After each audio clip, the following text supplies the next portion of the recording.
ಬಂಧುಗಳೇ, ವಿಮಾನದ ಮೂಲಕ ದೆಹಲಿ ಪ್ರವಾಸ ಕೈಗೊಂಡ ಸರ್ಕಾರಿ ಶಾಲೆಯ ಮಕ್ಕಳು. ಹೌದು, ಇದು ನಂಬಲು ಸಾಧ್ಯವಾದ ನಿಜವಾದ ಘಟನೆ. ಸರ್ಕಾರಿ ಶಾಲೆಗಳು ಮುಚ್ಚುತ್ತಿರುವ ಈ ಸಂದರ್ಭದಲ್ಲಿ ಮಕ್ಕಳ ಈ ಒತ್ತಾಸೆಗೆ ಪೂರಕವಾಗಿ ನಿಂತವರು ಗ್ರಾಮಸ್ಥರು, ಹಿತೈಷಿಗಳು, ಶಿಕ್ಷಕರು ಮತ್ತು ಜನಪ್ರತಿನಿಧಿಗಳು. ಇಂತಹ ಸುಸಂದರ್ಭಕ್ಕೆ ಕಾರಣವಾದಂತಹ ಚಿತ್ರದುರ್ಗ ಜಿಲ್ಲೆ ಚಳ್ಳಕೆರೆ ತಾಲೂಕು ಬೆಳಗೆರೆ ಪಂಚಾಯಿತಿ ಪರಶುರಾಂಪುರ ಹೋಬಳಿ ಗೊರ್ಲತ್ತು ಗ್ರಾಮದ ಮಕ್ಕಳ ಪ್ರವಾಸಕ್ಕೆ ದೆಹಲಿ ಪ್ರವಾಸಕ್ಕೆ ನಾವೆಲ್ಲರೂ ಶುಭ ಕೋರೋಣ.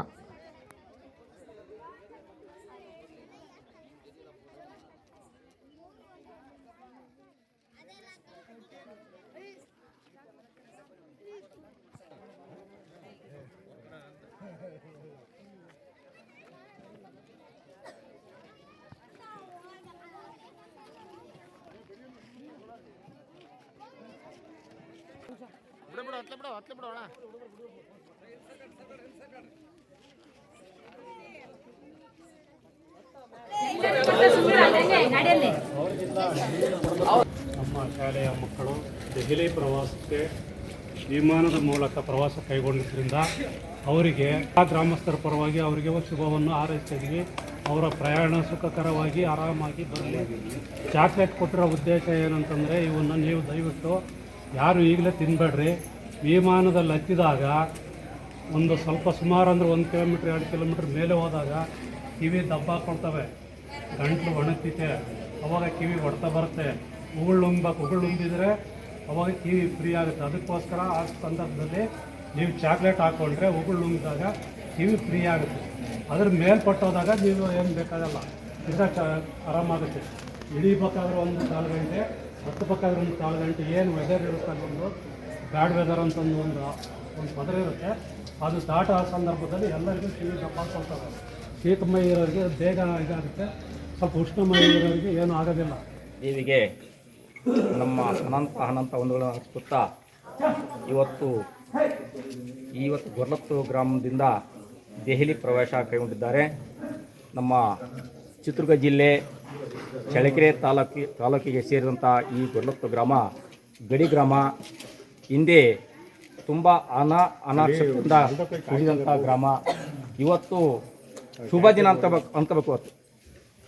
ಇಂಥ ನಮ್ಮ ಈ ಗ್ರಾಮದಿಂದ ದೆಹಲಿ ಪ್ರವಾಸ ಮಾಡ್ತಾರಂದರೆ ಇವತ್ತು ನಮ್ಮ ಶುಭ ದಿನ ಮತ್ತು ಒಳ್ಳೆಯ ಅದೃಷ್ಟ ದಿನ ಅಂತ ನಾವು ಭಾವಿಸಿದ ಅವರಿಗೆ ಶುಭ ಹಾರೈಸುತ್ತಾ ನಮ್ಮ ಗ್ರಾಮದಿಂದ ಒಳ್ಳೆ ಸುಖಕರವಾಗಿ ಬರಲಿ ಅಂತ ನಾವು ನಮ್ಮ ಗ್ರಾಮದ ಹಾರೈಸುತ್ತೇವೆ. ಇಲ್ಲಿ ಮೊದಲಿಗೆ ಆದಿಶಕ್ತಿ ಮಾರಿಕಮ್ಮ ದೇವಿಗೆ ನಾನು ನಮಸ್ಕಾರವನ್ನು ತಿಳಿಸ್ತಾ, ಈಗ ಸೇರಿರ್ತಕ್ಕಂಥ ಶಾಲೆಯ ವಿದ್ಯಾರ್ಥಿಗಳು, ನಮ್ಮ ಶಿಕ್ಷಕರು ಹಾಗೂ ನಮ್ಮ ಗ್ರಾಮಸ್ಥರಿಗೆ ಎಲ್ರಿಗೂ ನಮ್ಮ ಗ್ರಾಮ ಏನು ನಮ್ಮ ಇಡೀ ಚಿತ್ರದುರ್ಗ ಜಿಲ್ಲೆ ಬರದ ಅಣೆಪಟ್ಟಿಗೆ ಸೇರಿತ್ತು.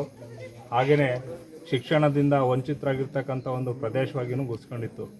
ಆದರೆ ಈ ಒಂದು ಸಂದರ್ಭದಲ್ಲಿ ನಮ್ಮ ಶಾಲೆಯ ಶಿಕ್ಷಕರ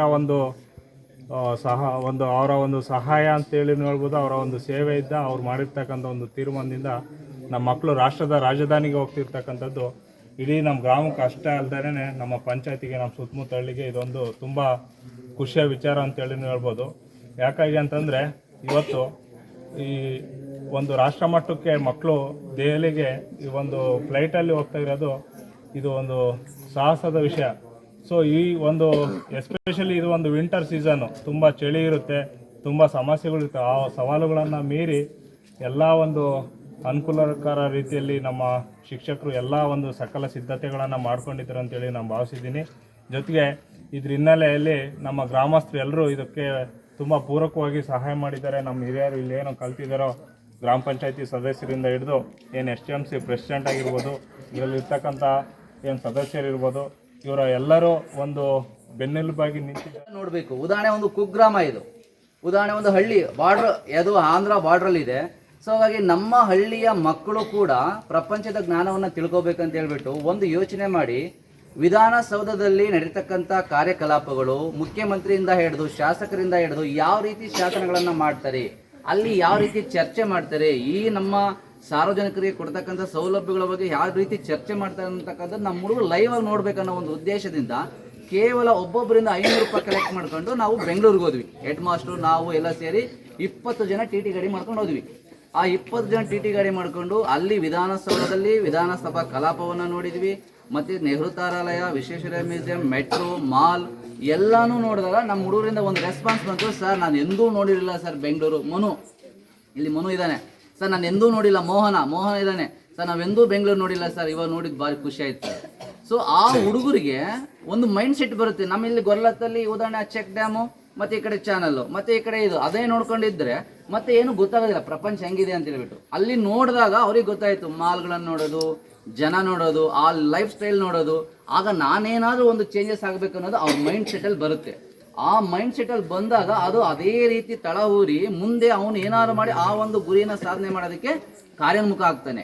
ಆ ಒಂದು ಉದ್ದೇಶದಿಂದ ನಮ್ಮ ಗೊರ್ಲತ್ ಗ್ರಾಮ ಇಷ್ಟೇ ಹಿಂಗೆ ಹಿಂದುಳಿದಿರಬಾರ್ದು. ಪ್ರತಿಯೊಬ್ಬರು ಕೂಡ ಒಂದು ಸಣ್ಣ ಕೆಲಸ ಯಾವುದಾದ್ರು ಡಿ ಗ್ರೂಪಿಂದ ಹಿಡಿದು ಅಪ್ ಟು ಎ ಗ್ರೂಪ್ ತನಕ ಯಾವ್ದಾದ್ರು ಒಂದು ಕೆಲಸ ತಗೋಬೇಕು ಅನ್ನೋ ಉದ್ದೇಶದಿಂದ ನಮ್ಮ ಮಕ್ಕಳಿಗೆ ಬರೀ ಪುಸ್ತಕದ ಜ್ಞಾನ ಮಾತ್ರ ಸಾಲದು, ಮತ್ತೆ ಪ್ರಪಂಚದ ಜ್ಞಾನ ಬೇಕು ಅಂತ ಹೇಳ್ಬಿಟ್ಟು ಈ ರೀತಿಯ ಯೋಜನೆ ಹಾಕೊಂಡ್ವಿ. ಆ ಒಂದು ಯೋಜನೆಗೆ ಎಲ್ಲ ನೀರನ್ನ ಹೆರೆದು ಗೊಬ್ಬರವನ್ನ ಹಾಕಿ ಪೋಷಣೆ ಮಾಡಿದಂಥವ್ರು ಇವತ್ತು ನಮ್ಮ ಮುಂದೆ ನಿಂತಿದ್ದಾರೆ. ನಿಜವಾಗ್ಲೂ ಇಲ್ಲೆಲ್ಲ ಇರೋದು ನೋಡಿಬಿಟ್ರೆ ನಮ್ಗೆ ಭಾರಿ ಖುಷಿ ಆಗುತ್ತೆ. ಇದು ಸೌಹಾರ್ದಯುತವಾದ ಜೀವನ. ನಮ್ಮ ಗ್ರಾಮದಲ್ಲಿ ಹಿಂಗಿದ್ರೆ ಯಾವುದೇ ತರಹದ ಗಲಾಟೆ ಗದ್ದಲಗಳು ಆಗೋದಿಲ್ಲ. ಈ ತಾಯಿ ಆಶೀರ್ವಾದ ಇರೋದ್ರಿಂದ ಇವತ್ತು ನಮ್ಮ ಮುಂದೆ ನಾವೆಲ್ಲ ಹಿಂಗೆ ಹೋಗ್ತಾ ಇದೀವಿ ಅಂದ್ರೆ ಅದಕ್ಕೆ ಕಾರಣ ಮುಖ್ಯವಾಗಿ ಹೇಳ್ಬೇಕಂದ್ರೆ ಜಯರಾಮಣ್ಣವರು. ಅವರಿಗೆ ಜೋರಾದ ಚಪ್ಪಾಳೆಯನ್ನ ತಟ್ಟಬೇಕು. ಯಾಕೆ ಅಂದ್ರೆ ಆಗಸ್ಟ್ 15ನೇ ತಾರೀಕು ಒಂದು ವಿಡಿಯೋ ಪ್ಲೇ ಮಾಡಿದ್ಮೇಲೆ ಅವ್ರು ಒಂದು ಮಾತಾಡಿದ್ರು, ನಾವು ವಿಮಾನದಲ್ಲಿ ಕಳಿಸೋದಿಕ್ಕೆ ಅಂತ ಹೇಳಿದ್ರು. ನಾನು ಆ ವಿಡಿಯೋ ಪ್ಲೇ ಆದ್ಮೇಲೆ ನಾನು ಹೇಳ್ಬೇಕು ಅನ್ಕೊಂಡಿದ್ದೆ, ಸರ್ ನಾನು ಬೆಂಗಳೂರಿಗೆ ಕರ್ಕೊಂಡು ಹೋಗಿದ್ದೀವಿ ಸರ್, ಈಗ ದಯಮಾಡಿ ನಾವು ಡೆಲ್ಲಿ ಕರ್ಕೊಂಡು ಹೋಗ್ಬೇಕು, ನೀವು ಯಾರಾದ್ರೂ ಹೆಲ್ಪ್ ಮಾಡ್ತೀರಾ ಅಂತ ಕೇಳೋಣ ಅಂತ ಇದ್ದೆ. ನಾನು ಕೇಳೋದಕ್ಕಿಂತ ಮುಂಚೆನೆ ಅವ್ರ ಬಾಯಿನಲ್ಲಿ ಬಂದೇ ಬಿಡ್ತು, ನಾವು ವಿಮಾನದಲ್ಲಿ ಕರ್ಕೊಂಡು ಹೋಗೋದಕ್ಕೆ ದುಡ್ಡು ಕೊಡ್ತೀನಿ ಅಂತೇಳಿ. ಸೊ ಹಾಗಾಗಿ ರೋಗಿ ಬಯಸಿದ್ದು ಹಾಲನ್ನು ವೈದ್ಯ ಹೇಳಿದ್ದು ಹಾಲು ಅನ್ನಂಗೆ ಆ ದರ ಆಯಿತು. ಅವತ್ತಿಂದ ಆಗಸ್ಟ್ 15ನೇ ತಾರೀಕಿನಿಂದ ಕಾರ್ಯೋನ್ಮುಖ ಆಗಿ ನವೆಂಬರ್ 1ನೇ ತಾರೀಕು ಅಣ್ಣವರೇ ಫಸ್ಟ್, ಸರ್ ನೀವೇ ಹೇಳ್ಬೇಕು ಸರ್ ಎಷ್ಟು ಅಮೌಂಟ್ ಕೊಡ್ತೀರಾ ಅಂತಂದು ಹೇಳಿದಾಗ, ಸರ್ ನಾನು ಅವ್ರು ಇನ್ನೂ ಜಾಸ್ತಿ ಹೇಳೋದೇ ಗೊತ್ತಿಲ್ಲ, ಅವ್ರ ಬೈನಲ್ಲಿ ಬಂದು ಸಾಕು ಅಷ್ಟೇ ಸಾಕು, 30,000 ಕೊಡ್ತೀನಿ ಮತ್ತೆ ಊಟಕ್ಕೆಲ್ಲ ಕೊಡ್ತೀನಿ ಅಂದರು. ಆ 30,000 ಬಂದಿದ್ದು ಈಗ ಅಟ್ ಪ್ರೆಸೆಂಟ್ 2,43,000 ಆಗಿದೆ. ಅದು ಕ್ಯಾಶ್. 2,43,000 ಕ್ಯಾಶ್ ಇದೆ. ಆ ನಂತರ ನಮಗೆ ಫ್ರೀಯಾಗಿ ಸಿಕ್ಕಿರ್ತಕ್ಕಂಥದ್ದು ಹೆಚ್ಚು ಕಡಿಮೆ 1 ಲಕ್ಷದ ನಮಗೆ ಫ್ರೀ ಸಿಕ್ಕಿದೆ. ಇವರ ಒಂದು ಸಹಕಾರದಿಂದ ನಮ್ಮ ಗೋವಣ್ಣರು ಇರ್ಬೋದು, ಸೀನಪ್ಪರು ಇರ್ಬೋದು, ದೇವರಾಜನವ್ರು ಇರ್ಬೋದು, ವೀರೇಶಣ್ಣವ್ರು ಇರ್ಬೋದು. ವೀರೇಶಣ್ಣವರು ಊಟ ಹಾಕಿದ್ದಾರೆ ಅವತ್ತು, ಮತ್ತೆ ನೆಕ್ಸ್ಟ್ ಕೊಡ್ತೀನಿ ಅಂತ ಬಂದಿದಾರಲ್ಲ, ಅದು ಗ್ರೇಟ್ ತಾನೆ. ವೀರೇಶಣ್ಣವರು ಮತ್ತೆ ಇನ್ನೊಬ್ರು ವೀರೇಶಣ್ಣವರು, ಚಿದಾನಂದಪ್ಪ ಮಾಸ್ಟ್ರು, ಮತ್ತೆ ಪೊಲೀಸ್ ಇಲಾಖೆಯಲ್ಲಿ ಇರ್ತಕ್ಕಂಥ ಉಮೇಶ್ ಮತ್ತೆ ಶೇಖರ್, ಮತ್ತೆ ನೆಕ್ಸ್ಟ್ ನಂತರ ರಾಜು ಅಂತ ಸೆಕ್ರೆಟರಿ ಇದ್ದಾರೆ. ಶಶಿಯಣ್ಣ ನಮ್ಮ ವಾಟರ್ ಮ್ಯಾನ್ 2,000 ರೂಪಾಯಿ ಕೊಟ್ಟಿದೆ. ಸೊ ಈಗ ಎಲ್ಲ ರೀತಿಯ ಸಹಕಾರವನ್ನು ಕೊಟ್ಟ ನಂತರ ನಮ್ಗೆ ಇನ್ನೊಂದು ಆನೆ ಬಲ ಬಂತು. ಆನೆ ಬಲ ಬಂದಾಗ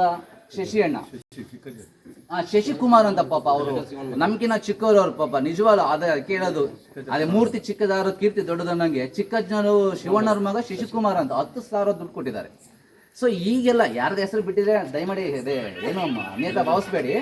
ಈಗ ಈ ರೀತಿ ಕೊಟ್ಟಿರ್ತಕ್ಕಂಥ ಕ್ಯಾಶು ಮತ್ತೆ ನಮಗೆ ಪ್ರೇರೇಪಣೆ ಏನಾಯ್ತು ಅಂದ್ರೆ ನಾವು ಏನಾದ್ರು ಮಾಡಿ ನಮ್ಮ ಮಕ್ಕಳಿಗೆ ಇನ್ನೂ ಫ್ರೀಯಾಗಿ ತೋರಿಸ್ಬೇಕು, ಬೇರೆಯವ್ರ ಸಹಕಾರ ತೋರಿಸ್ಬೇಕು ಅಂತ ಹೇಳ್ಬಿಟ್ಟು ನಾವೇನ್ ಮಾಡಿದ್ವಿ, HD ಕುಮಾರಸ್ವಾಮಿ ಅವ್ರಿಗೆ ಮೇಲ್ ಮಾಡಿದ್ವಿ. ಮೇಲ್ ಮಾಡಿ ನಮ್ಮ ಫ್ಲೈಟ್ ಟಿಕೆಟು, ರೈಲ್ವೆ ಟಿಕೆಟು ಮತ್ತೆ ಇದೆಲ್ಲ ಈ ತರ ನಮ್ಮ ಗೌರ್ಮೆಂಟ್ ಸ್ಕೂಲರು ನಮ್ಮ ಊರಿನವರೆಲ್ಲ ದುಡ್ಡು ಹಾಕಿದ್ದಾರೆ. ಆ ಸುಧಾಕರ್ ಸಾಹೇಬರು 10,000 ಕೊಟ್ಟಿದ್ದಾರೆ. ಆಮೇಲೆ ಕಾರಜೋಳ ಸಾಹೇಬರು ನಮಗೆ ಪರ್ಮಿಷನ್ ಕೊಟ್ಟಿದ್ದಾರೆ.